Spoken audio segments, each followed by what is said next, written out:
¿Qué tal? Buenas tardes. El día de hoy estamos con Dayami Zárate. Dayami, qué gusto verte nuevamente. Tenemos la oportunidad de haber trabajado con Dayami anteriormente. Por azares del destino nos encontramos nuevamente y queremos repetir una entrevista con ella, así que vamos a dar paso. Quisiera presentarla ante el público. Ella es Dayami Zárate Arenas, una líder estratégica con más de 20 años de experiencia en el área comercial y de ventas. Como mencionamos en su currículum, ella es licenciada en Mercadotecnia. Dayami ha dirigido equipos multidisciplinarios en empresas como Philip Morris México, donde optimizó operaciones, diseñó estrategias comerciales y potenció la relación con clientes clave. Dayami, ¿cómo te sientes el día de hoy? Muy bien, muchas gracias, muy feliz de verlos y tener la oportunidad de reencontrarnos. Muchísimas gracias. No, creo que el gusto es nuestro, creo que nos llevamos una experiencia muy bonita la vez pasada y nos da muchísimo gusto tenerte en este encuentro con el público estudiantil. Muchas gracias. Como mencionábamos dentro de esta parte introductoria, su expertise abarca desde el análisis de datos para toma de decisiones hasta la gestión de distribuidores y la implementación de iniciativas omnicanal. Pero más allá de los logros, destaca por su capacidad para transformar desafíos en oportunidades, siempre con un enfoque orientado a resultados y un liderazgo inspirador. Quisiéramos comenzar esta pequeña entrevista preguntándote que a lo largo de tu carrera has liderado equipos multidisciplinarios en diferentes regiones del país. ¿Cuál ha sido el mayor desafío que has enfrentado al gestionar equipos en entornos tan diversos como en Chihuahua, Tijuana o la región sur? ¿Y cómo lo has superado? Pues creo que una parte muy grande es primero que tú llegues siempre con esta mente abierta de aprender, Claro. De que tú llegas a un lugar o con unas personas escuchando cuáles son las necesidades que ellos tienen. Y en base a esa tú también te ayuda mucho a accionar, siempre es como la escucha, a veces, y sobre todo en mi área que es mucho de ventas, Claro. solemos mucho más hablar que escuchar, pero el escucha es muy importante sobre todo con estos cambios de personas, de regiones, porque al escuchar aprendes muchísimo de las personas, de sus necesidades, de qué es lo que han hecho, qué les ha funcionado, qué es lo que no les ha funcionado, y a veces ni siquiera es pues descubrir el hilo negro, simplemente Claro. es hacer algunas cosas que tal vez ellos ya empezaron a hacer pero no siguieron por alguna razón o partir de tal vez de cero, pero también al hecho de tú estar abierto a escuchar a las personas, ellos también tienen esta apertura contigo cuando tú llegas a esos lugares que son diferentes. Ese es en el lado de las personas. En el lado del negocio, pues lo primero, así como las personas, tienes que ver como dónde estás parado, ¿no? Analizar cuáles son la situación actual que se tiene en esa región, las participaciones de mercado, cómo están las ventas, los números, hasta todos los datos duros para que tú sepas e identifiques dónde están las oportunidades y a partir de ahí tú ya puedas ir generando estrategias y a la vez puedas ir sumando al equipo para que te ayuden a que esas estrategias y esos planes de acción se lleven a cabo. Súper bien, creo que mencionas una parte muy importante que es la comunicación. Creo que más allá de una actividad es también una herramienta, ¿no? Que conecta directamente con todo el público y todos los involucrados que hay dentro de un proceso, no sé. En tu caso lo hablas tal vez desde el área de mercadotecnia, pero también desde el área ingenieril, que es la nuestra. Se abarca muchísimo y creo que es una herramienta que destacamos porque justamente, ¿no? La comunicación es la base de conocer las cosas. Nosotros como ingenieros en procesos siempre tenemos la iniciativa de decir, no puedes entrar a tomar acción si no conoces cómo funciona algo, si no sabes cómo está desempeñándose, cómo se comunica, cómo hay un proceso de transformación, ¿no? Entonces, creo que rescato mucho esa parte y creo que de esa pregunta vamos a la siguiente, que dice, en tu rol como Field Operations Manager, en tu CV mencionas que implementaste iniciativas para mejorar la eficiencia operativa. ¿Nos podrías compartir un ejemplo concreto de una estrategia que hayas diseñado y cómo midieron su impacto en los resultados comerciales? Sí, bueno, la verdad es que son varias porque digo, afortunadamente Claro. Siempre hay muchas, en una empresa tan grande, tan multinacional, hay muchos cambios constantemente. Entonces, bueno, creo que una de las cosas que vi era esta oportunidad de poder ver dónde podríamos tener más ahorro en los presupuestos. Entonces, pues yo también hice este análisis para ver qué regiones eran las que más gastaban, en qué rubros, Y bueno, ya también hice una distribución de acuerdo a las necesidades, haciendo un análisis de participación de mercado, de cuánto volumen en cuestión de números y objetivos teníamos que alcanzar con esa región. Y entonces, bueno, yo ya hice como este análisis y este presupuesto por cada región anualizado incluso, para que también cada quien tuviera como una idea de cuánto se tenía que gastar, pero a la vez yo también guardé un poco, tuve un saving, porque ya sabía que siempre había pues cosas que salen fuera de las manos de todos, sí, claro. O que también nos pedían llegar a un número más alto del que ya habíamos comentado, porque otras regiones, porque eso también tienes que ver como todo global, ¿no? O sea, claro. A veces regiones, no sé, norte, Pacífico, tenían alguna cuestión de inseguridad que les hacían que no pudieran llegar al número objetivo. Entonces, pues teníamos entre las regiones que ayudar a que ese número se diera, porque o se daba. Claro. Entonces, pues teníamos que gastar tal vez más presupuesto para hacer más promociones, porque eso no lo teníamos previsto. Entonces, pues bueno, también yo me hacía ese saving, también analizando cómo eran los mercados, las temporalidades, porque también algo importante que tienes que analizar es las temporadas. O sea, claro. No te puedes ir en esos análisis lineales, sino que también tienes que ver, bueno, en tal región hay una feria de no sé qué, no sé, por ejemplo, en Mérida, ¿no? Que la temporada vacacional, ahí claro, sube más como pues el tráfico de gente. Entonces tienes que analizar también esa parte, porque a veces no analizas, o sea, te quedas sin esa parte de temporalidades, claro, ¿no? Un análisis previo, ¿no? Ajá. Y actúas sin información, ¿no? Exacto, así es. Claro, y creo que también destaco mucho eso, porque creo que durante este rol que has desempeñado, te has encargado de resolver problemas, ¿no? Todo el tiempo. Sí. Y creo que es una situación que sí o sí te enfrentas y te da experiencia, cosa que rescatamos mucho de tu CV, porque tienes una trayectoria muy, muy bonita, muy admirable, honestamente.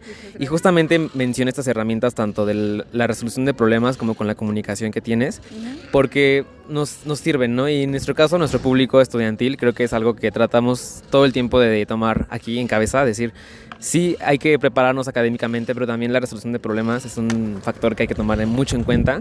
Sí. Y sobre todo, por ejemplo, en este ejemplo que mencionabas, la estacionalidad de, no sé, una festividad, algo por el estilo en una región, lo vemos incluso en nuestras vidas cotidianamente, ¿no? No sé, en Navidad sabemos que hay un incremento de gastos, por ejemplo, que, no sé, tal festividad, y vemos una fluctuación, en este caso económicamente, pero enfocado en lo que tú has trabajado, pues lo puedes ver a tu demanda de producto, de 1000 cosas, ¿no? Entonces, rescato muchísimo eso.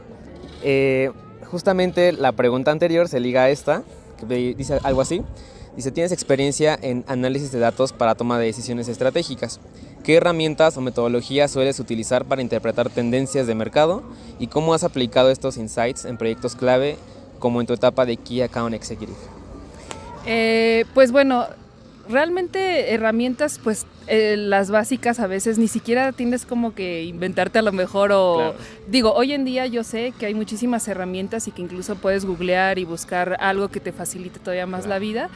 Pero para hacer un análisis simplemente está la data en algún Excel, y con eso, bueno, ya, sí, claro, a lo mejor te metes a hacer bases de datos con ya herramientas un poquito más automatizadas, claro. Para hacerte también la vida más fácil sí. Y no tardarte como 1000 años en hacer este concentrado de información, ¿no? Claro. Pero sí, pues hay herramientas diversas, creo que cada quien podrá encontrar muchísimas, y en cada empresa yo creo que también manejan una diferente, ¿no?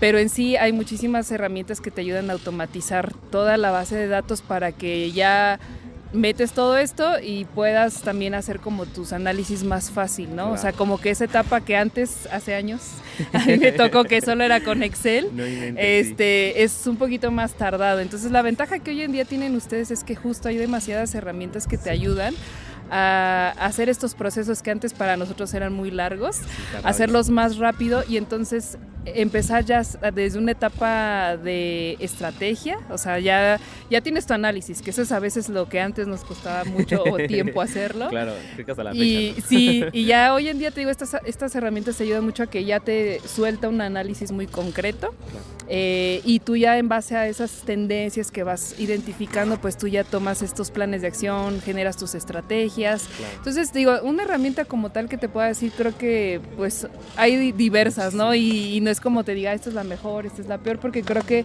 digo, tanto cada empresa tiene la suya, como a lo mejor tú puedes estar trabajando con alguna que se te hace como a ti más fácil cómoda, o más cómoda. Y creo que al final del día lo que las empresas también buscan mucho es esa practicidad. O sea, no me importa cómo lo hagas, el chiste es que tú lo hagas y que seas más eficiente, porque al final, te digo, sobre todo en estos ambientes tan demandantes de empresas multinacionales, pues estás terminando esto cuando ya te pidieron 50 cosas más. Sí, entonces, ¿no? Tienes que ver cómo tú solito eficientas esos procesos para hacer... pues hacerte la vida más fácil. Ser un poquito más productivo, ¿no? También yo creo que, bueno, no tengo tanta experiencia laboral realmente, te mentí ahí, pero todo el tiempo se nos menciona esta parte de prepárense, certifíquense, aprendan desde lo más básico que es usar Excel, porque muchas veces se emite este consejo. Yo creo que también es una buena sugerencia en este momento hacerlo a nuestro público estudiantil.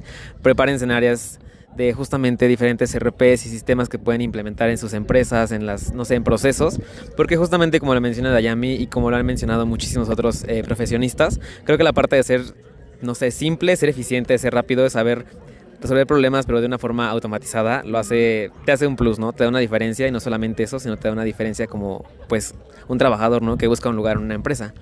Y creo que rescato muchísimo lo que dices. Ligo la siguiente pregunta, que es nuestra cuarta pregunta, y dice, en tu puesto como Business Advisor, Supervisor, trabajaste con distribuidores de clientes para optimizar su desempeño. ¿Cómo manejabas situaciones donde había resistencia al cambio por parte de estos actores y qué técnicas empleabas para alinear sus objetivos con los de la empresa? Fíjate que, bueno, principalmente cuando estuve de gerente junior de distribución, era cuando tenía todavía el trato directo con estos distribuidores.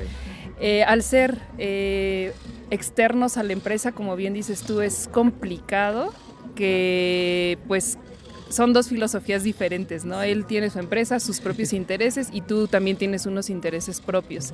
Entonces, parece simple, pero sí es a veces complicado buscar cuál es el punto medio en donde él gane, tú ganes y ambos vean el beneficio de hacer esas cosas. Del lado de nosotros o de la empresa hacia ellos, algo que servía mucho, siempre, una cosa muy importante siempre es la información. Claro. Siempre dicen la información es poder y sí es cierto. Entonces, tú sí tenías esa información de parte del distribuidor, de sus números, de cómo estaba funcionando y tú les podías mostrar ese panorama de donde estaban las oportunidades, donde él podía ganar más, donde él tenía esos puntos que tal vez no estaba terminando de ver y que le podían ayudar a crecer, a ganar más, a tener un mejor ambiente laboral, a que sus empleados estuvieran mejor. Esos eran los puntos medios donde tú podías como enganchar al distribuidor y entonces que ya te pusiera atención para ver, bueno, ok, y este es como, te doy esta pizquita de eso que a ti te interesa. Claro. Y ya después te suelto todo lo que también a mí me interesa hacer. Sí, claro, para ¿no? que podamos negociar y al final pues eso es, ¿no? Platicar con ellos y de qué manera se puede hacer una cosa. A veces no todo lo ganas. Claro. A veces hay que dar pequeños pasos, tienes algunas victorias y bueno, de ahí ya vas construyendo porque cuando el cliente ve que tú das un resultado en algo que tú viste, identificaste, que le diste seguimiento y que se logró lo que tú ahí planteaste, claro. Obviamente van teniendo más confianza en ti y dicen, bueno, yo traía como estas otras 5 cosas más para pedir, no las logré en esa negociación, claro.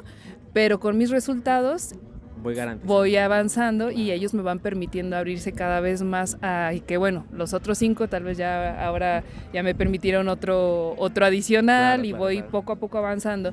A veces te digo, no, sí, tienes que ir con la ideología de que sí quieres ganar todas, pero que no y tampoco te cierres o te pongas así como a neciar de que claro. En ese momento tienes que cerrar todo, porque a veces es tanto tu pasión o tus ganas por querer lograr las cosas, que a veces se enfrasca uno en eso y al cliente, o sea, es una línea muy delgada en el que el cliente a lo mejor lo puedes hartar de tanto ser insistente. Claro. Y tienes que aprender en qué momento te tienes que bajar de decir, bueno, hasta acá, porque si no, ni siquiera ya una cosa va a dejarme que lo hagamos en claro. conjunto, ¿no? Entonces, pues sí, es eso, es involucrarte también realmente y genuinamente con las otras partes o con el distribuidor para ver desde qué qué dicen sus trabajadores, porque a veces ni siquiera ellos conocen algunas cosas y tú por ser externo te tienen más confianza o te sueltan otras cosas que a lo mejor al dueño no le dicen. Claro. Y que eso también te ayuda para ir profundizando todavía más fuera de la data o de los números, a que tengas todavía más armas para ayudar al cliente. Justamente, y creo que hablando de esta parte del resistencia al cambio, también recuerdo mucho que en tu ponencia hablabas de cómo representaba ser mujer una dificultad a veces para enfrentarte a un reto, ¿no?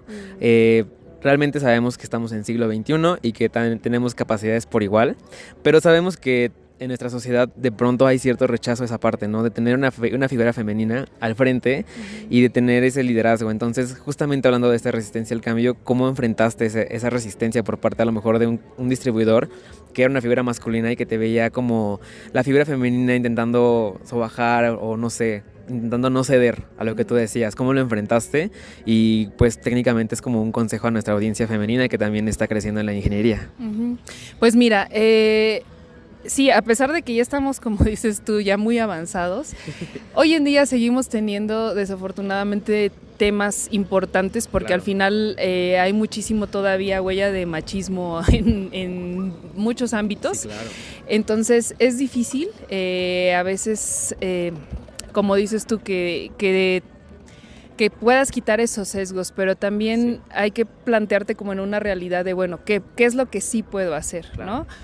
Igual te digo, es mucho la escucha de ver y observar cómo es el cliente para ver de qué manera puedes tú ayudarlo genuinamente y que ellos te escuchen. O sea, cuando tú también llegas con estos datos y das resultados, creo que esa es la mayor carta que tienes tú a tu favor para con los clientes o para con quien sea, de que tú puedes hacer las cosas, de que tienes las capacidades, de que no es porque seas mujer o porque seas mujer vales menos. Claro. Tu trabajo siempre es el que va a hablar y digo, afortunadamente, bueno, como ya lo vieron en mi currículum, mi carrera fue de 19 años en donde afortunadamente siempre se me dio la oportunidad de crecer y creo que eso fue justo porque yo siempre traté de dar resultados, siempre traté de poner como mi mejor esfuerzo y eso fue como la respuesta que yo podría dar de lo que te puede ayudar a en esta etapa como mujer a hacerlo. Sí, te puedes enfrentar a cosas complicadas. Claro. Y yo incluso tuve un liderazgo femenino, bueno, de una mujer. Claro. Que era más como un liderazgo masculino.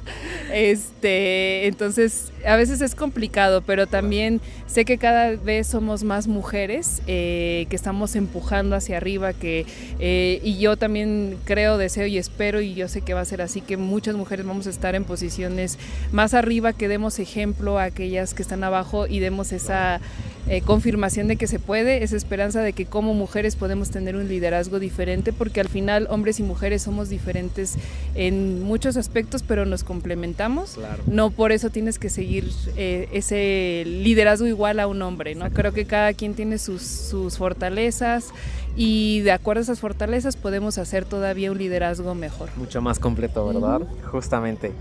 Nuestra siguiente pregunta tiene que ver ahora desde el inicio de tu carrera.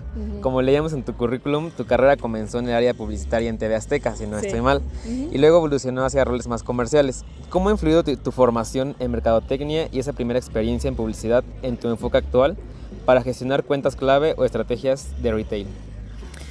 Pues es un poquito ámbitos bien diferentes porque claro. Cuando estuve en TV Azteca pues al final sí era ventas, pero eran empresas como más departamentales o clientes como más grandes que querían publicitarse en televisión.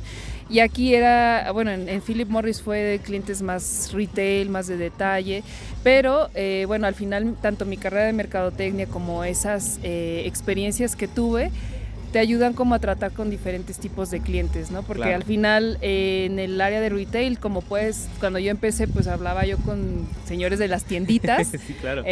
Como también hablaba con las cuentas como Oxxo, 7-Eleven, con los administrativos, también hablaba con los dueños de los distribuidores. Entonces creo que también el tener diferentes perspectivas de los negocios, por ejemplo en el área de publicidad que me tocó en TV Azteca, claro. Yo veía diferentes negocios y de acuerdo al negocio, pues veíamos qué es lo que podíamos hacer. Entonces, adentrarte a cada una de las empresas para entenderlas, eso creo que lo puedo decir que me lo pude trasladar a la otra empresa de decir, bueno, yo me puedo tengo que profundizar en la problemática para entender qué podemos hacer para mejorar en cuestión de marketing, ¿no? Okay, claro. Entonces eso creo que podría ser.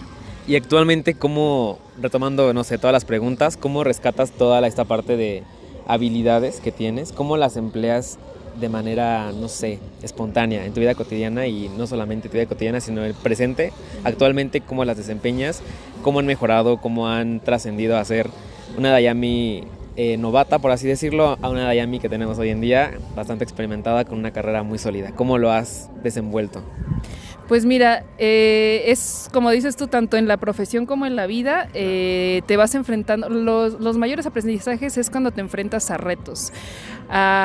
Incluso hay muchísimos que ni siquiera sabes cómo hacerlos, hay ocasiones en las que te das muchísimo miedo.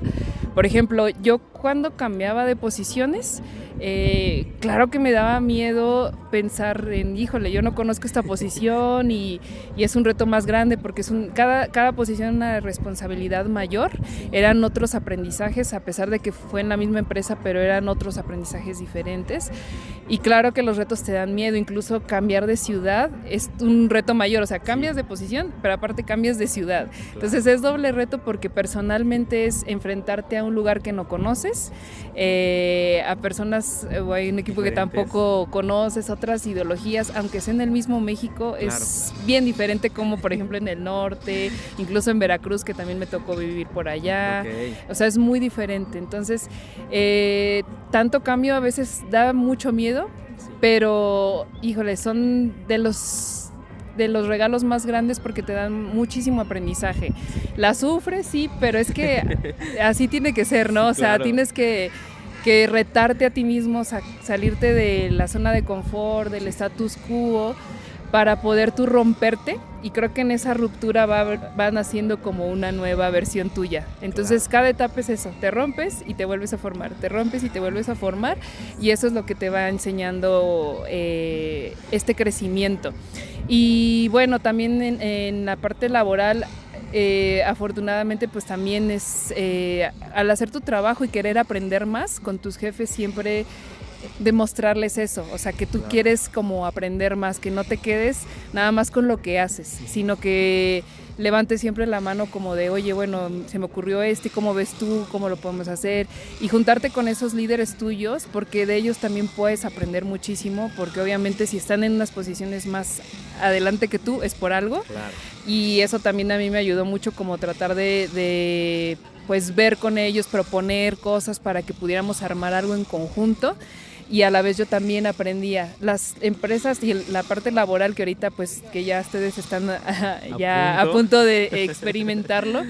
Es la mayor escuela, o sea, no porque la universidad no lo sea, claro que te da unas bases buenísimas, pero la mayor escuela es las empresas, el que ya estés trabajando o la parte laboral, porque es ahí donde te rompes y como pasan tantas cosas que están fuera de control, es como, ¿cómo lo voy a resolver? Sí, ¿no? Claro. No es como en una cajita donde está todo controlado y a lo mejor este factor y este factor te lo estoy poniendo y esto va a suceder así. O sea, aquí no, o sea, alrededor hay muchísimos factores que pueden cambiar el resultado de las cosas, y eso es lo que te hace empujarte a ver cómo lo puedes resolver, ¿no? Así es. Creo que tomaste un punto muy significativo para mí, y también quisiera cerrar la entrevista o esta pequeña cápsula con eso, hablando sobre esa dificultad que es salir de pronto, el reto que significa no solamente cambiar de posición, sino a veces también de lugar de residencia, 1000 factores que significan cambio. ¿Qué consejo le darías a nuestra audiencia, que ya en este caso nuestra generación, como mencionábamos, somos ya recién egresados, te enfrentas al cambio inconscientemente? ¿Qué consejo le darías a toda la población estudiantil que te va a ver, que se va a enfrentar a estos cambios o que ya está pasando por esto y no sabe si decir sí, no, tengo miedo? ¿Qué le dirías desde el fondo de tu corazón como un consejo ser humano para que se animen a hacerlo y sea una frase de apoyo para atreverse a hacer al cambio, más que nada? Yo creo que siempre el cambio va a generar miedo, y entendamos que el miedo no es malo, claro, que el miedo al contrario es como nos ayuda a identificar que eso es tan grande y nos importa tanto que por eso nos da miedo. Claro. Yo mucho tiempo ese miedo yo lo veía como un enemigo, como algo malo. hoy ya me amigué con él y sé que cuando viene es porque es algo que me importa y porque se me va a impulsar a algo mejor. Pero creo que cuando estás en esta toma de decisiones de, ay, bueno, me voy para allá, me voy para acá, escúchate y escucha tu corazón, o sea, qué es lo que tú quieres. Vas a escuchar voces alrededor y más cuando eres joven, tomas mucho en cuenta y está muy bien los consejos de tu papá, de tus hermanos mayores, de tus amigos, pero cada quien te va a hablar desde su propia experiencia, desde, ahora sí como dicen, desde cómo le fue en la feria, ¿no? Sí, claro. De lo que conoce.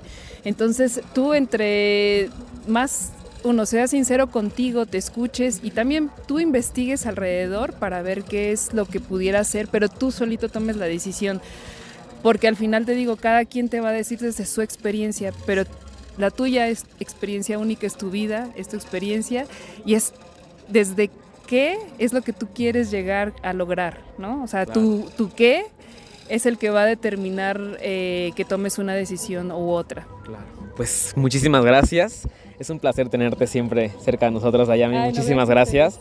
Como les mencionaba, ella es Dayami Zárate, licenciada en Mercadotecnia, y con esto terminamos nuestra cápsula informativa. Muchas gracias. Gracias, bye.